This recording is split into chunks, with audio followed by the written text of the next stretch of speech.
Comedy ಕಿಲಾಡಿಗಳು ಖ್ಯಾತಿಯ ರಾಕೇಶ್ ಪೂಜಾರಿ ಸಾವನ್ನಪ್ಪಿದ್ದಾರೆ. Low ಬಿಪಿಯಿಂದಾಗಿ ಯುವ ಕಲಾವಿದ ರಾಕೇಶ್ ಪೂಜಾರಿ ಕೊನೆಯುಸಿರೆಳೆದಿದ್ದಾರೆ. ಬಹಳ ಚಿಕ್ಕ ವಯಸ್ಸು, ಅನೇಕರನ್ನ ನಕ್ಕು ನಲಿಸ್ತಾ ಇದ್ದಂತಹ Rakesh Poojary low ಬಿಪಿಯಿಂದಾಗಿ ಕೊನೆಯುಸಿರೆಳೆದಿದ್ದಾರೆ. Comedy Kiladi season 3 winner ಕೂಡ ಆಗಿದ್ರು ರಾಕೇಶ್. ಲೋ ಬಿಪಿಯಿಂದಾಗಿ ಕುಸಿದು ಬಿದ್ದಿದ್ರು. ಹೃದಯಾಘಾತದಿಂದ ಮೃತಪಟ್ಟಿದ್ದಾರೆ ಯುವ ಕಲಾವಿದ ಅಂತೇಳಿ ಗೊತ್ತಾಗಿದೆ. ತಡರಾತ್ರಿ 2 ಗಂಟೆ ಸುಮಾರಿಗೆ ನಡೆದಿರುವಂಥ ಘಟನೆ ಇದು. ಉಡುಪಿ ಜಿಲ್ಲೆ ಕಾರ್ಕಳದಲ್ಲಿ ನಟ ರಾಕೇಶ್ ಪೂಜಾರಿ ಕೊನೆಯುಸಿರೆಳೆದಿದ್ದಾರೆ. ನಿಟ್ಟೆ ಬಳಿ ಮೆಹಂದಿ ಕಾರ್ಯಕ್ರಮದಲ್ಲಿ ಭಾಗಿಯಾಗಿದ್ರು. ಆ ಸಂದರ್ಭದಲ್ಲಿ ಈ ದುರ್ಘಟನೆ ಸಂಭವಿಸಿದೆ. ಕೂಡಲೇ ಅವರನ್ನು ಆಸ್ಪತ್ರೆಗೆ ಕರ್ಕೊಂಡು ಹೋಗುವಂಥ ಕೆಲಸ ಆಯಿತು. ಆದರೆ ಚಿಕಿತ್ಸೆ ಫಲಿಸದೆ ಕೊನೆಯುಸಿರೆಳೆದಿದ್ದಾರೆ. ಯಾಕೆ ಅಂತಂದರೆ ಹೇಳಿ ಕೇಳಿ ಚಿಕ್ಕ ವಯಸ್ಸು, ಆಮೇಲೆ ತಮ್ಮ ಅಭಿನಯದ ಮೂಲಕನೇ ಎಲ್ಲ ಪ್ರೇಕ್ಷಕರನ್ನು ನಕ್ಕು ನೆಲೆಸ್ತಾ ಇದ್ದಂತಹ ವ್ಯಕ್ತಿ. ಕೇವಲ ಸ್ಕ್ರೀನ್ ಮೇಲಷ್ಟೇ ಅಲ್ಲ, ಆಫ್ ಸ್ಕ್ರೀನ್ ಕೂಡ ಅದೇ ರೀತಿಯಾದಂಥ ಸ್ವಭಾವ ಹೊಂದಿದ್ದಂತಹ ವ್ಯಕ್ತಿ ರಾಕೇಶ್ ಪೂಜಾರಿ. ಚಿಕ್ಕ ವಯಸ್ಸು, ಕಾಂತಾರ ಸಿನಿಮಾದಲ್ಲಿ ಆ್ಯಕ್ಟಿಂಗ್ ಮಾಡ್ತಾಯಿದ್ರು. ಆ ಶೂಟಿಂಗ್ನಲ್ಲೂ ಕೂಡ ಭಾಗಿಯಾಗಿದ್ದರು. ನಿನ್ನೆ ಬೆಳಿಗ್ಗೆ ಕಾಂತಾರ ಚಾಪ್ಟರ್ 1 ಸಿನಿಮಾದ ಶೂಟಿಂಗಲ್ಲಿ ಭಾಗಿಯಾಗಿದ್ದರು. ಆನಂತರದಲ್ಲಿ ಸಂಜೆ ಮೆಹಂದಿ ಕಾರ್ಯಕ್ರಮದಲ್ಲಿ ಭಾಗಿಯಾಗಿದ್ದರು. ಆಗ ಲೋ ಬಿಪಿಯಿಂದಾಗಿ ಏಕಾಏಕಿ ಕುಸಿದು ಬಿದ್ದಿದ್ದಾರೆ.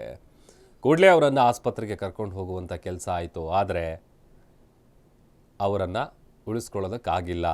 ಚಿಕಿತ್ಸೆ ಫಲಿಸದೆ ಕೊನೆಯುಸಿರೆಳೆದಿದ್ದಾರೆ. ಒಂದು ಕಡೆ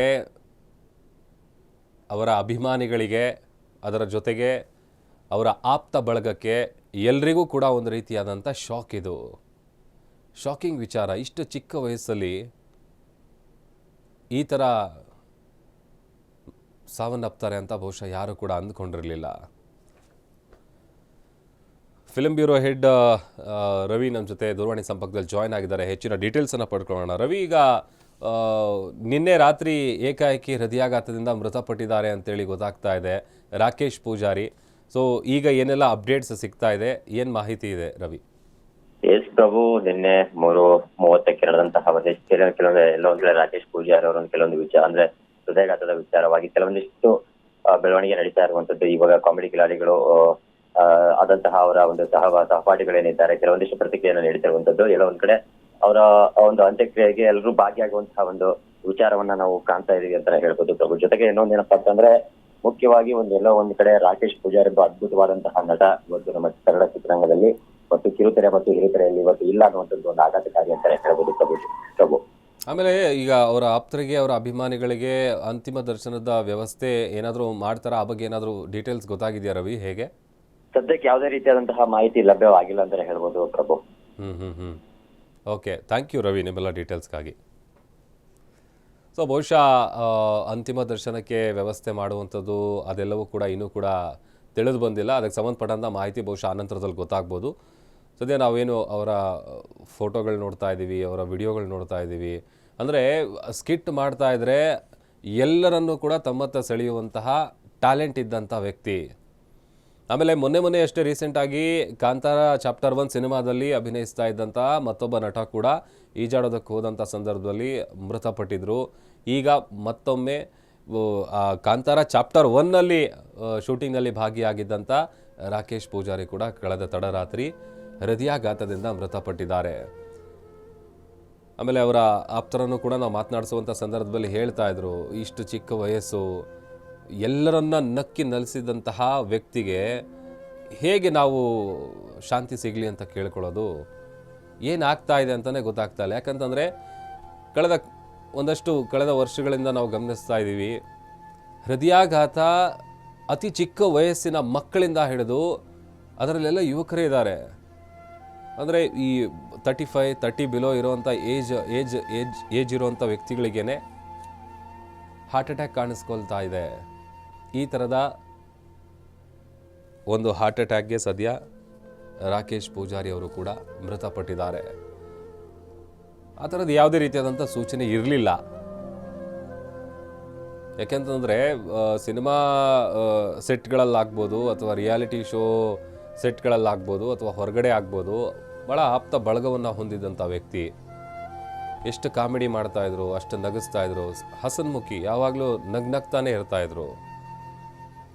ಇವತ್ತು ಅವರಿನ್ನಿಲ್ಲ ಅನ್ನುವಂಥ ವಿಚಾರ ಸದ್ಯ ಅವರ ಅಭಿಮಾನಿಗಳಿಗೆ, ಅವರ ಆಪ್ತ ಬಳಗಕ್ಕೆ, ನಮಗೆ ಎಲ್ರಿಗೂ ಕೂಡ ಒಂದು ರೀತಿಯಾಗಿ ಶಾಕ್ ಅನಿಸಿದೆ.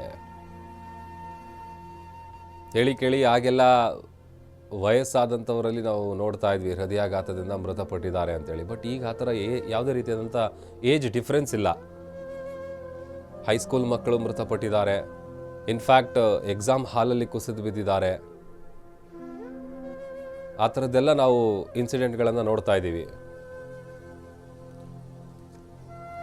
ನಟರಾದಂಥ ಮಡೆನೂರು ಮನು ನಮ್ಮ ಜೊತೆ ದೂರವಾಣಿ ಸಂಪರ್ಕದಲ್ಲಿ ಜಾಯ್ನ್ ಆಗಿದ್ದಾರೆ. ಸರ್ ನಮಸ್ತೆ.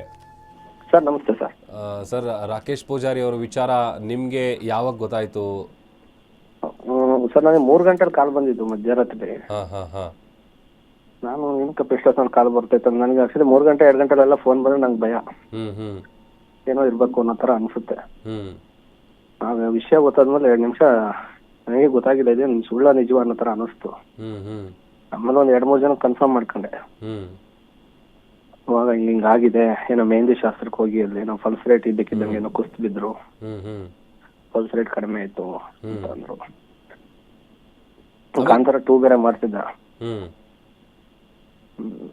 ಹೌದು, ಶೂಟಿಂಗ್ ಅಲ್ಲೆಲ್ಲ ನಿನ್ನೆ ಭಾಗಿಯಾಗಿ ಬಂದಿದ್ರು ಬೆಳಿಗ್ಗೆ. ಹೌದು ಹೌದು.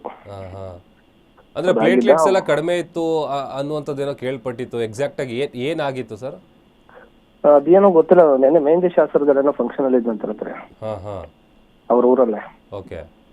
ಅಲ್ಲೇನೋ ಇದ್ದಕ್ಕಿದ್ದಂಗೆ ಕುಸ್ತು ಬಿದ್ದಂತೆ ಏನೋ ಪಲ್ಸ್ ರೇಟ್ ಅಲ್ಲೇ ಡಾಕ್ಟರ್ ಏನೋ ತೋರಿಸಿದಾಗ ಪಲ್ಸ್ ರೇಟ್ ಏನೋ ಕಡಿಮೆ ಇತ್ತು. ಹಂಗೆ ಲೋ ಬಿ ಪಿ ಏನೋ ಆಗಿದೆ ಅಂತ ಮಾತು ಗೊತ್ತಾಗಿರೋದು. ಅಲ್ಲ, ಇಷ್ಟು ಚಿಕ್ಕ ವಯಸ್ಸು, ನಿಜಕ್ಕೂ ಬಹಳ ಜನಪ್ರಿಯ ಪಡೆದಿದ್ರು ಅವರ ಆಕ್ಟಿಂಗ್ ಮೂಲಕನೇ. ಹೌದು. ನೀವು ಕೊನೆ ಬಾರಿಗೆ ಯಾವಾಗ ಮಾತನಾಡಿದ್ರಿ ಅವ್ರ ಜೊತೆ? ಈ ಒಂದು 3 ತಿಂಗಳು ಆಯ್ತು ನಾನು ಮೀಟ್ ಮಾಡಿ. ಮತ್ತೆ ಮಧ್ಯ ಯಾವಾಗ ಒಂದ್ಸತಿ ಫೋನ್ ಮಾಡಿ ವಿಶ್ ಮಾಡಿದ್ದ ನಮ್ಮ ಸಿನಿಮಾಕ್ಕೆ. ಸಾಂಗ್ ಕೇಳಿದೆ ಚೆನ್ನಾಗಿದೆ ಹಂಗೆ ಅಂತ ಒಂದಿಷ್ಟು ಫೋನ್ ಮಾಡಿದ್ದ. ಅದ್ ಬಿಟ್ರೆ ಅದು ಒಂದ್ಸತಿ ಏನೋ ಒಂದು ಪರ್ಸನಲ್ ಏನೋ ಪ್ರಾಬ್ಲಮ್ ಆಗಿತ್ತು, ಅದು ಸಿಕ್ಕಿದ್ದ.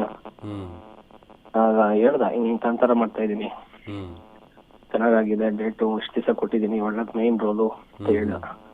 ಆಮೇಲೆ ಎಲ್ಲರ ಜೊತೆ ಚೆನ್ನಾಗಿದ್ದ. ಯಾರು ಕೊಟ್ಟು ಅವನು ಜಗಳಾಟ ಆಗ್ಲಿ ಕಿತ್ತಾಟ ಆಗ್ಲಿ ಯಾರು ಕೊಟ್ಟು ಇಲ್ಲ ಅವ್ನಿಗೆ, ಯಾರು ಶತ್ರುಗಳು ಇಲ್ಲ ಅವ್ನಿಗೆ. ಕಿತ್ಗಳು ಕೊಟ್ರೆ ಇಮಿಡಿಯೇಟ್ಲಿ ರೆಡಿ ಆಗ್ತದ. ವಿನ್ನರ್ ಅವನು, ಸುಮ್ನೆ ವಿನ್ನರ್ ಆಗಕ್ಕಾಗಲ್ಲ. ಹೌದು ಹೌದು ಹೌದು. ವಿನ್ನರು. ಅಷ್ಟು ಚೆನ್ನಾಗಿ ಎಲ್ಲರ ಜೊತೆನೂ ಚೆನ್ನಾಗಿದ್ದಾನೆ. ಅಂದ್ರೆ ಮುಂಚೆ ಏನಾದ್ರು ಹೇಳ್ಕೊಂಡಿದ್ರ ಈ ತರ ಆರೋಗ್ಯದ ಸಮಸ್ಯೆ, ಲೋ ಬಿ ಪಿ ಇದೆ? ಆರೋಗ್ಯದ ಸಮಸ್ಯೆ ಯಾರಲ್ಲೂ ನಮಗೆ ಕಾಮಿಡಿ ಕಿರಡಿಲಲ್ಲಿ ಇಲ್ಲೇ ಅಲ್ಲಿ 1% ನಮ್ಗೇನು ಗೊತ್ತಿಲ್ಲ ಸರ್. ನಾನ್ ನೋಡಿದ ಮಟ್ಟಿಗೆ ನನಗೆ ಗೊತ್ತಿರೋ ಪ್ರಕಾರ ಆರೋಗ್ಯ ಸಮಸ್ಯೆ ನಾನು ನೋಡೋದಕ್ಕೆ ಒಂಥರ ನಾನೇ ಒಂಥರ ಕಲ್ಲಿದ್ದಂಗಿದ್ದಾನೆ ಆ ತರ ನಾವೇ ಅನ್ಕೊಳ್ಳಿವ. ನೋಡಿ, ನಿನ್ನೆ ಇದ್ದಂಥವ್ರು ಇವತ್ತಿಲ್ಲ. ಅವ್ರ ಜೊತೆ ಕಳೆದಂತ ಕ್ಷಣಗಳನ್ನ ಮೆಲ್ಕ್ ಹಾಕೋದಾದ್ರೆ ನೀವು? ಸರ್ ಅವನು ಎಲ್ಲರಿಗೂ ರೆಸ್ಪೆಕ್ಟ್ ಕೊಡ್ತಾನೆ ಮೊದ್ಲು. ಹೋಗಿ ಬನ್ನಿ ಅಂತಾನೆ ಮಾತಾಡ್ಸೋದೆಲ್ಲ ಮೇನ್. ಆಮೇಲೆ ಸ್ಕಿಟ್ಗಳು ಕೊಟ್ಟಾಗೆಲ್ಲ ಅರ್ಧ ಗಂಟೆಲಿ ಬಾ ಇಲ್ಲಿ ಇದ್ ಮಾಡೋಣ, ಹಿಂಗ್ ಮಾಡೋಣ, ಮನೋಹರ ಬನ್ನಿ ಹಿಂಗ್ ಮಾಡೋಣ ಅಂತ ಅಂದನು. ಆ ಒಂದ್ ಜರ್ನಿ ಒಂದು ಜೊತೆಲಿ ಆಕ್ಟ್ ಮಾಡಿದ್ದು ಅದಂತೂ ಲೈಫಲ್ಲಿ ಮರೆಯಕ್ಕಾಗಲ್ಲ. ಬಟ್ ಒಳ್ಳೆ ಹುಡುಗ ಸರ್, ಬೇರೆ ಏನಿಲ್ಲ ಪಾಪ. ಅಂದ್ರೆ ಆನ್ ಸ್ಕ್ರೀನ್ ಹೇಗಿರ್ತಿದ್ರು ಆಫ್ ಸ್ಕ್ರೀನ್ ಕೂಡ ಅದೇ ರೀತಿ ಇರ್ತಿದ್ರು ಅಂತ. ಸೆಟ್ಟಲ್ ಎಲ್ಲ ಹೇಗಿರ್ತಿದ್ರು? ಜಾಲಿ ಜಾಲಿ ಒಂಥರ ಜಾಲಿ ಫುಲ್ಲು. ಒಂದು ಕಾಲ್ಗಿಲ್ ಹೇಳ್ಕೊಂಡು ಅವ್ನ ಕಾಲ್ ಅವನೇ ಹೇಳ್ಕೊಳ್ಳೋದು, ಇಲ್ಲ ನಮ್ ಕಾಲ್ ಹೇಳ್ಕೊಂಡು ಏನೋ ಒಂದ್ ಮಜಾ ಮಾಡೋದು, ಒಬ್ರಿಗೆ ಹೊರಟಾದ್ರಂಗ್ ಕಾಲ್ ಹೇಳ್ಕೊಂಡು ಮಜಾ ಮಾಡೋದು. ಅಷ್ಟ್ ಚೆನ್ನಾಗಿ ಇದ್ದ. ಜಾಲಿ ಜಾಲಿ, ಹೆವಿ ಜಾಲಿ ಅವನು. ನೋಡಿ, ಎಲ್ರನ್ನು ನಗಿಸ್ತಾ ಇದ್ದಂತ ವ್ಯಕ್ತಿ ಇವತ್ತಿಲ್ಲ. ವಿಧಿ ಎಷ್ಟು ಕ್ರೂರ. ಹೌದು. ಏನ್ ಅನ್ಸುತ್ತೆ ಸರ್, ಈ ಸಣ್ಣ ವಯಸ್ಸಿನಲ್ಲೇ ಬಹಳಷ್ಟು ಹೃದಯಾಘಾತಗಳು ಪ್ರಕರಣಗಳು ಜಾಸ್ತಿ ಆಗ್ತಾ ಇದೆ. ಏನ್ ಅನ್ಸುತ್ತೆ ಇದೆಲ್ಲ ನೋಡ್ತಾ ಇದ್ರೆ? ಗೊತ್ತಿಲ್ಲ ಸರ್, ಯಾರು ಈಗ ಈ ಡಾಕ್ಟರ್ಗಳೇ ಉಳಿತಲ್ಲ ಅನ್ನೋ ಪರಿಸ್ಥಿತಿ ಆಗ್ಬಿಟ್ಟೈತೆ ಈಗ. ಹೌದು. ಕೆಲವರೆಲ್ಲ ಮೊನ್ನೆ ಹಾಸನದಲ್ಲೇ ಎಷ್ಟು 28 ವರ್ಷ ಅವನೇನೋ ಓದ್ತಿದ್ದಂತೆ ಡಾಕ್ಟರ್, ಅವನೇ ಪಾಪ ಹಾರ್ಟ್ ಅಟ್ಯಾಕ್ ಆಗ್ಸೋದು. ಹೌದು.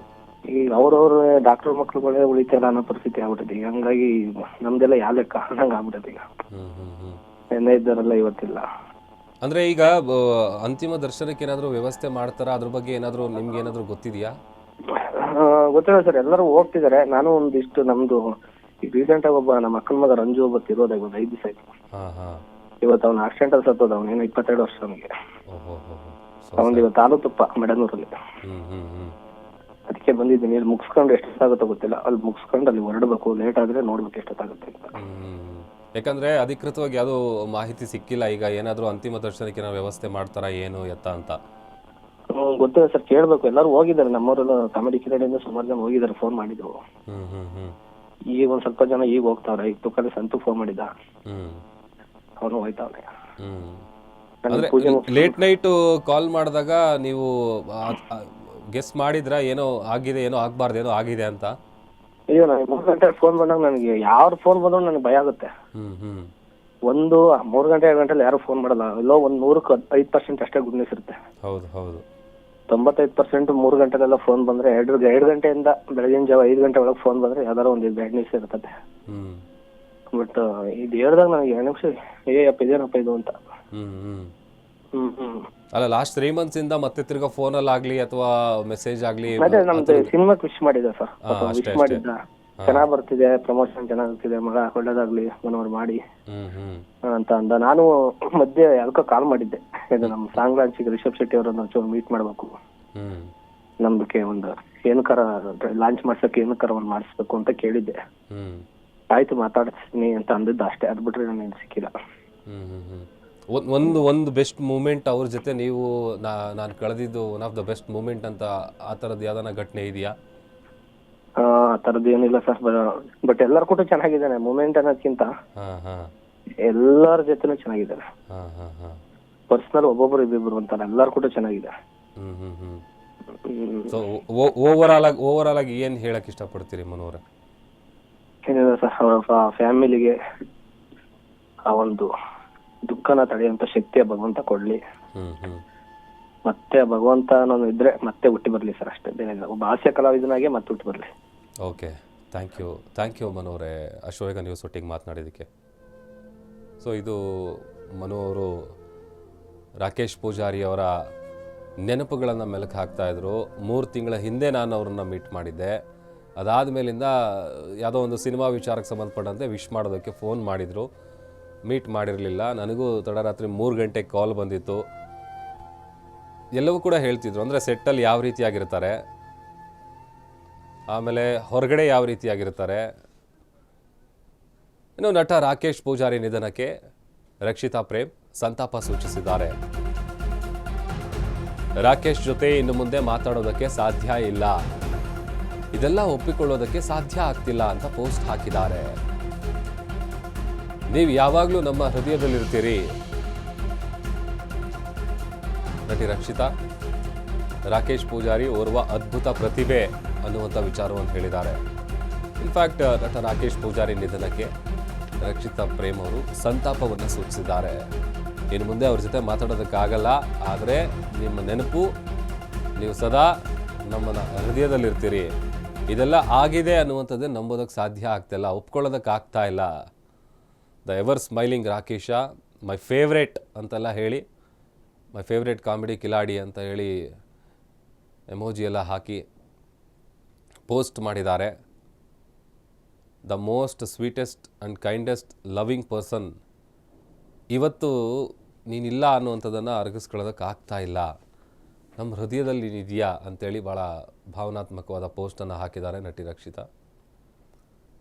ಆಮೇಲೆ ಅವರ ಜೊತೆ ಸೆಟ್ನಲ್ಲಿ ಇದ್ದಂಥವ್ರು, ಅವ್ರ ಜೊತೆ ಆ್ಯಕ್ಟಿಂಗ್ ಮಾಡಿದಂಥವ್ರು, ಒಟ್ಟಿಗೆ ಸ್ಕ್ರೀನ್ ಶೇರ್ ಮಾಡ್ಕೊಂಡಂಥವ್ರನ್ನು ಕೂಡ ನಾವು ಮಾತನಾಡಿಸ್ತಾ ಇರುವಂಥ ಸಂದರ್ಭದಲ್ಲಿ, ಯಾಕೆ ಅಂತಂದರೆ ಅತಿ ಚಿಕ್ಕ ವಯಸ್ಸಲ್ಲಿ ಏಕಾಏಕಿ ನಿನ್ನೆ ಕಾಂತಾರ ಚಾಪ್ಟರ್ 1 ಶೂಟಿಂಗ್ನಲ್ಲಿ ಭಾಗಿಯಾಗಿರ್ತಾರೆ ಬೆಳಿಗ್ಗೆ.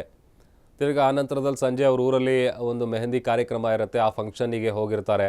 ಆ ಫಂಕ್ಷನಲ್ಲಿ ಇದ್ದಂಥ ಸಂದರ್ಭದಲ್ಲಿ ಏಕಾಏಕಿ ಕುಸಿದು ಬೀಳ್ತಾರೆ. ಸೊ ಸಹಜವಾಗಿ ಅವರನ್ನು ಆಸ್ಪತ್ರೆಗೆ ಕೂಡಲೇ ಕರ್ಕೊಂಡು ಹೋಗುವಂಥ ಕೆಲಸ ಆಗುತ್ತೆ. ಆಸ್ಪತ್ರೆಗೆ ಕರ್ಕೊಂಡೋಗಿ ದಾಖಲು ಮಾಡಿದ್ರು ಕೂಡ ಚಿಕಿತ್ಸೆ ಫಲಿಸದೆ ಕೊನೆಯುಸಿರೆಳೆದಿದ್ದಾರೆ.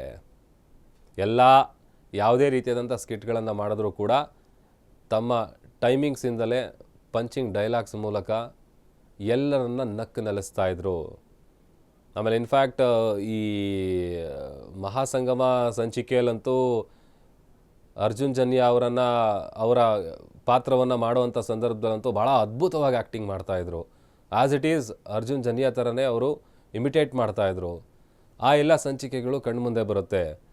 ರಾಕೇಶ್ ಪೂಜಾರಿ ಅಂತ ಕೂಡಲೇ ಆ ಸ್ಕಿಟ್ಟನ್ನು ಬಹುಶಃ ಯಾರೂ ಕೂಡ ಮರೆಯೋದಕ್ಕೆ ಸಾಧ್ಯನೇ ಇಲ್ಲ. ಅಷ್ಟರ ಮಟ್ಟಿಗೆ ಆ ಪಾತ್ರಕ್ಕೆ ಜೀವ ತುಂಬಿ ಆ್ಯಕ್ಟ್ ಮಾಡ್ತಾಯಿದ್ರು, ನಗಿಸ್ತಾಯಿದ್ರು. ಇನ್ಫ್ಯಾಕ್ಟ್ ಅರ್ಜುನ್ ಜನ್ಯ ಅವರು ಕೂಡ ಬಿದ್ದು ಬಿದ್ದು ನಗ್ತಾಯಿದ್ರು ಅವರ ಸ್ಕಿಟ್ಗಳನ್ನು ನೋಡ್ತಾ ಇದ್ರು. ಯಾಕಂತಂದರೆ ಹೈಟಲ್ಲೂ ಅದೇ ರೀತಿ ಇದ್ದರು, ಆ್ಯಕ್ಟಿಂಗು ಕೂಡ ಅದೇ ರೀತಿ ಮಾಡ್ತಾಯಿದ್ರು. ಅದನ್ನಂತೂ ಬಹುಶಃ ಅವರ ಅಭಿಮಾನಿಗಳು ಯಾರು ಕೂಡ ಮರೆಯೋದಕ್ಕೆ ಸಾಧ್ಯನೇ ಇಲ್ಲ. ಯಾವ ಕ್ಷಣದಲ್ಲಿ ನೋಡಿದ್ರೂ ಕೂಡ ನಗು ಬರುತ್ತೆ. ಅಷ್ಟು ಅದ್ಭುತ ನಟನೆ ಮಾಡ್ತಾ ಇದ್ದಂಥ ಯುವ ಪ್ರತಿಭೆ, ಯುವ ಕಲಾವಿದ ಇವತ್ತು ಹೃದಯಾಘಾತದಿಂದ ಕೊನೆಯುಸಿರೆಳೆದಿದ್ದಾರೆ. ನಿಜಕ್ಕೂ ಏನಾಗ್ತಾ ಇದೆ ಅನ್ನುವಂಥದ್ದು ಬಹುಶಃ ಯಾರಿಗೂ ಗೊತ್ತಿಲ್ಲ. ಯಾಕೆ ಅಂತಂದರೆ ಈ ಕಳೆದ ಕೆಲವು ವರ್ಷಗಳಿಂದ ಎಲ್ಲ ಅತಿ ಚಿಕ್ಕ ವಯಸ್ಸಿನಲ್ಲೇ ಹೃದಯಾಘಾತ ಆಗ್ತಾ ಇದೆ. ಅದರಲ್ಲಿ ಸ್ಕೂಲ್ ಮಕ್ಕಳಿದ್ದಾರೆ, ಸ್ಕೂಲಲ್ಲಿ ಎಕ್ಸಾಮ್ ಬರೀಬೇಕಾದ್ರೆ ಅಥವಾ ಕಾಲೇಜಲ್ಲಿ ಎಕ್ಸಾಮ್ ಬರೀಬೇಕಾದ್ರೆ ಅಲ್ಲೇ ಕುಸಿದು ಬಿದ್ದು ಹೃದಯಾಘಾತ ಆಗುವಂಥದ್ದು. ಚಿಕ್ಕ ಮಕ್ಕಳಲ್ಲೂ ಕೂಡ ಈ ಹಾರ್ಟ್ ಅಟ್ಯಾಕ್ ಕಾಣಿಸ್ಕೊಳ್ತಾ ಇದೆ. ಏನಾಗ್ತಾ ಇದೆ? ನಿಜಕ್ಕೂ ಕೂಡ ಇವತ್ತಿನ ಲೈಫ್ ಸ್ಟೈಲ್ ಯಾವ ರೀತಿಯಾಗಿದೆ ಅದನ್ನೆಲ್ಲ ನಾವು ನೋಡ್ತಾ ಇದ್ದರೆ ನಿಜಕ್ಕೂ ಕೂಡ ಒಂದು ರೀತಿ ಶಾಕಿಂಗ್ ವಿಚಾರ. ಇವತ್ತಿದ್ದವರು ಯಾರು ನಾಳೆ ಇರ್ತಾರೆ ಇರಲ್ಲ ಅನ್ನೋದೇ ಗೊತ್ತಿಲ್ಲ. ಬಿಕಾಸ್ ಯಾರಿಗೆ ಹೃದಯಾಘಾತ ಆಗುತ್ತೆ, ಯಾರಿಗೆ ಏನಾಗುತ್ತೆ ಅನ್ನುವಂಥದ್ದೇ ಗೊತ್ತಾಗಲ್ಲ.